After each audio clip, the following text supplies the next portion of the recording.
जैसे मैंने आपको बताया था कि 2 चमचे बनफशा के पत्ते और एक इंच का टुकड़ा ग्लू की लकड़ी का हमें कावा बनाना है।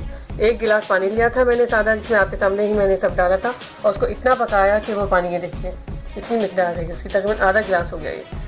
तो ये नुस्खा जो है किसी भी किस्म का बुखार हो, जो वबा आजकल चल रही है, उसके लिए सुबह दोपहर शाम, अगर बुखार की शिद्दत ज़्यादा है आपको तो सुबह दोपहर शाम आप ये कावा बना के पिएँ। और अगर खाली आपको बुखार है तो सिर्फ रात को पीना है। लेकिन किसी भी किस्म का बुखार जैसे जो है, आपको लगता है कि भाई आपको अल्लाह न करे उससे ज़्यादा नुकसान होने वाला है, किसी भी किस्म के बुखार के लिए ये आप रात को पिएँ, सुबह दोपहर शाम 3 टाइम पिएँ। और आपको नॉर्मली जो है फीवर है तो फिर 1 टाइम पीना है आपको। तो इंशाल्लाह ताला आप हमें दुआ में याद रखें और दुआ देंगे। इतना अच्छा और सस्ता नुस्खा आपको मैंने आज बताया है। हमारे चैनल HQ हर्बल टिप्स को सब्सक्राइब करें और हमें दुआओं में याद रखें। और डरने की बिल्कुल भी ज़रूरत नहीं है, क्योंकि हम आपके साथ हैं। इंशाल्लाह नेक्स्ट वीडियो में हाजिर होंगे।